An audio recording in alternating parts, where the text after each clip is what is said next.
గుండెలు బాదుకోవాల్సిన పరిస్థితికి చేరుకున్నాం. అంటే ఘోరంగా ఉంది. 25 మంది చనిపోయారు. ఇంకా కూడా పెరిగే ప్రమాదం ఉందని వినిపిస్తోంది. ప్రస్తుతం తాజా పరిస్థితి ఏమిటి? కుటుంబ సభ్యులు వారి పరిస్థితి ఎలా ఉంది? పుష్కరాలు ఆర్భాటంగా జరుపుతున్నామని చెప్తున్న అధికారులు ఎక్కడ చూసినా వైఫల్యాలు కనిపిస్తూనే ఉన్నాయి. ఇటు ఎక్కడ కూడా భక్తులను అదుపు చేసడానికి పోలీసులు ఏం చేస్తున్నారో తెలియని పరిస్థితి ఒకవైపు ఉంటుంటే అధికారుల నిర్లక్ష్యం కొట్టొచ్చినట్టు కనిపిస్తుంది.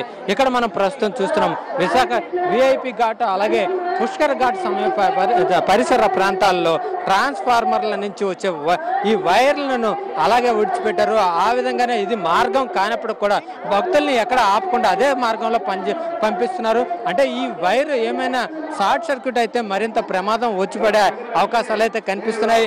జనరేటర్కి అతి సమీపంలో ఉన్నాయి. ఈ వైర్లను వీళ్ళు పునరుద్ధరించడం కానీ ఇటువంటి అటుగా ఎవరు కూడా చూడలేదు. ఇప్పుడు ఆ భక్తులు కూడా బయటకు రావాలనే తాపత్రయంతో బయటకు వస్తున్నారే తప్ప వాళ్ళు ఎట్టి పరిస్థితుల్లో ఈ ప్రమాదాన్ని వాళ్ళు గ్రహించలేకపోతున్నారు. ఏమైనా ప్రమాద పరిస్థితులు చాలా పొంచి ఉన్నాయని చెప్పొచ్చు. దీనిపైన కూడా అధికారులు ఎప్పటికీ ఎవరు కూడా పట్టించుకునే పరిస్థితి కనిపించలేదు. ఎప్పటికే పెద్దవాళ్ళు చూస్తున్నాం. ఇటువైపు ఘాటుకి ఈ విఐపి ఘాట్ ఒకవైపు అయితే మరోవైపు ఈ భక్తులు రావడం జరుగుతుంది. అలాగే మనం చూస్తూనే ఉన్నాము.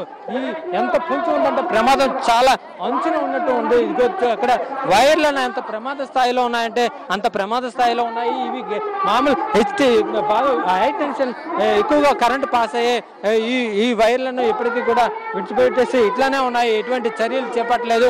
భక్తులంతా కూడా ఇలాగే రావడం జరుగుతుంది. చాలా ఇది కానీ ఏమైనా అయినట్లయితే పూర్తి ప్రమాదాలు పొంచి ఉన్నాయని చెప్పొచ్చు.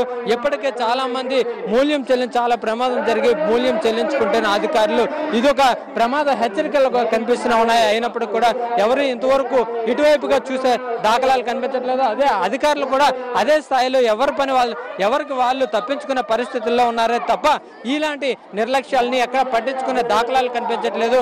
దాదాపు ఇది కానీ ఏమైనా ఒక షార్ట్ సర్క్యూట్ కానీ అయినట్లయితే దాదాపుగా ఇక్కడ విఐపి ఘాట్ దగ్గర ఉండే వాళ్ళందరూ కూడా చాలా గట్టికలు మోగే ప్రమాదంలో అంచుతూ ఉన్నారు. దీన్నైనా ఇప్పటికైనా అధికారులు పట్టించుకోవాల్సిన అవసరం ఎంతైనా ఉందని భక్తులు కోరుకుంటున్నారు. వీడియో జర్నలిస్ట్ వెంకట్ సాక్షి టీవీ రాజమండ్రి.